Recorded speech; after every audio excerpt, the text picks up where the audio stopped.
ये ले पूरे 50,000 रुपए। अरे दे ना। पूरे 2 महीने का खर्चा है।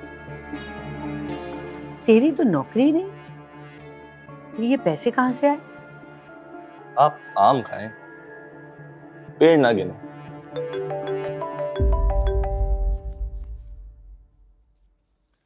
हेलो, मैं बस तुम्हें ही याद कर रहा था। बताओ कल का क्या प्लान है? हनान, कल सुबह तुम अपनी अम्मी को लेकर मेरे घर आ रहे हो, बाकायदा रिश्ता लेकर।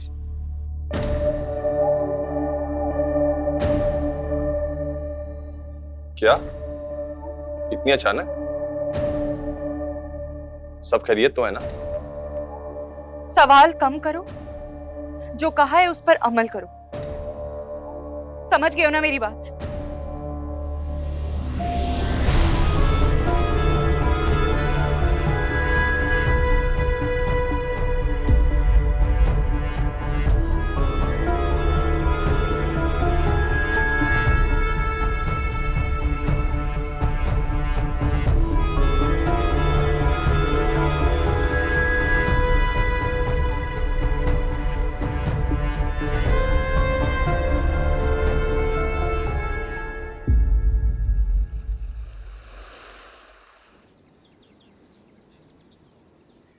क्या? अभी नहीं नहीं हनान, अभी नहीं। मैं जानती हूँ कि मैं ही तुम्हें कब से फोर्स कर रही थी आंटी को लाने के लिए, लेकिन मैंने अभी तक अम्मी को राजी नहीं किया। आजकल करते कितने महीने गुजर गए। अम्मी ने तो आने के लिए सारा सामान भी ले लिया है ताकि पहली बार खाली हाथ ना जाए। हनान, तुम समझने की कोशिश करो, कहीं कहीं बनता काम बिगड़ ना जाए। कुछ नहीं होता। अब मैं अम्मी को मना तो नहीं कर सकता। ज़ारा!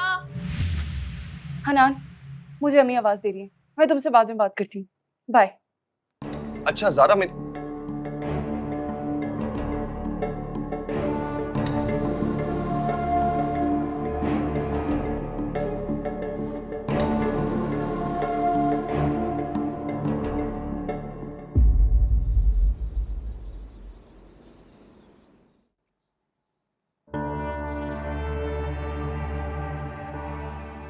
मनाहिल की हिद्दत तो खत्म हो गई है, बस तुम्हारा फर्ज भी पूरा कर दूं मैं तो फिर उसके बारे में भी सोचूं।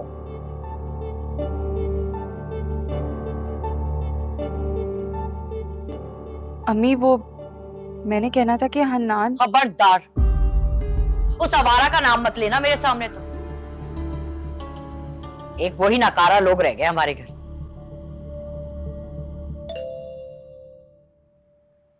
कौन आया है? जाओ जाके देखो। हाँ मैं देखती हूँ।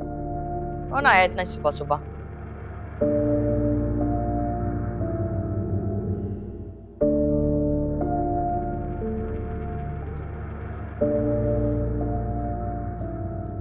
आइए अभी। अस्सलाम वालेकुम। बैठो हनान, ये मुझे दे दो।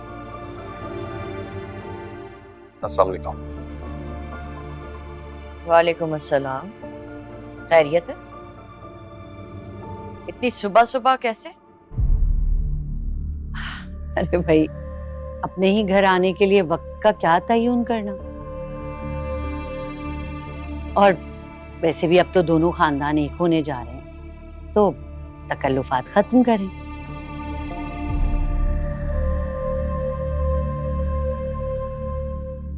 मैं समझी नहीं, अपना घर क्या मतलब है आपका?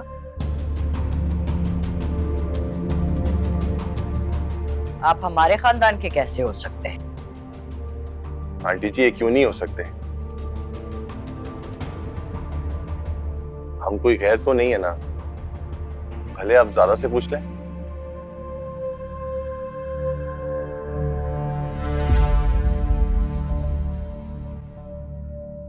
मुझे लगता है आपको कोई गलतफहमी हो गई है। ना हम एक खानदान हैं और ना ही बन सकते हैं।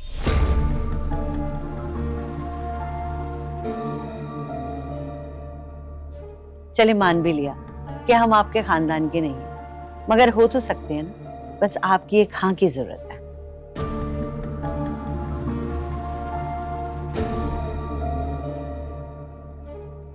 कैसी हाँ? मैं अपने बेटे हन्नान का रिश्ता लेकर आई हूँ ज़ारा बेटी के लिए।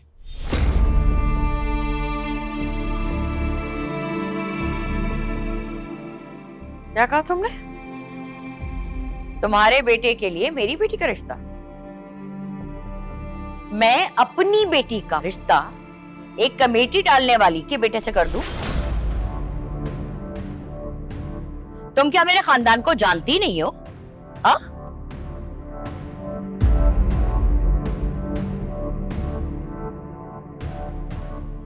तुम्हारी हिम्मत कैसे हुई अपने मुंह से इस ख्वाहिश का इजहार करने की? चलो उठो, उठो, निकलो मेरे घर से। बहुत बेइज्जती होगी, चलो हन्नान। बिल्कुल नहीं। अगर आंटी यहाँ से गई ना अम्मी, तो मैं भी इनके साथ ही जाऊंगी। क्या रही हो तुम? होश में हो? मैं तो होश में हूँ, लेकिन लगता है आप ख्वाबों में खोई हुई हैं।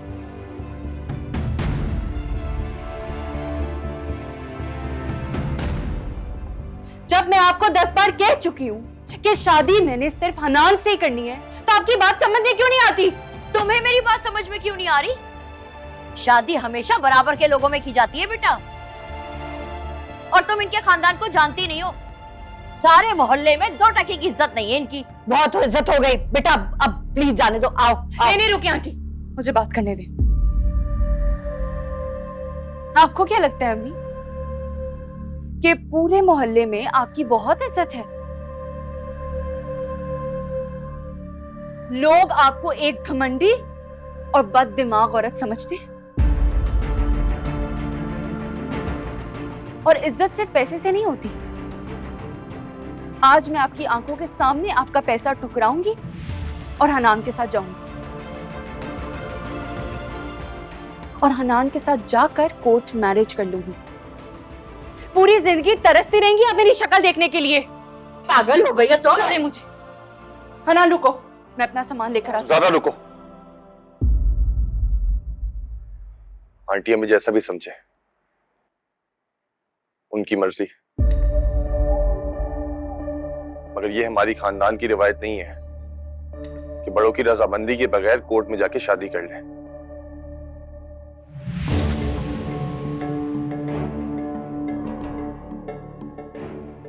और अगर बड़े ही अपनी जिद ना छोड़े तो?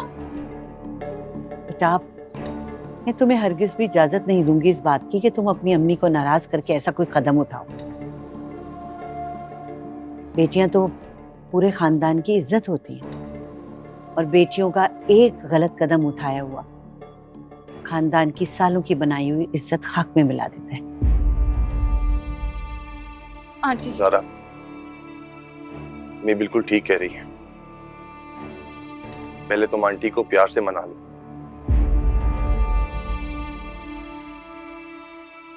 अगर वो खुशी से राजी हो जाती हैं, तो मैं तुम्हें इज्जत से यहां से ब्याह के ले जाऊंगा।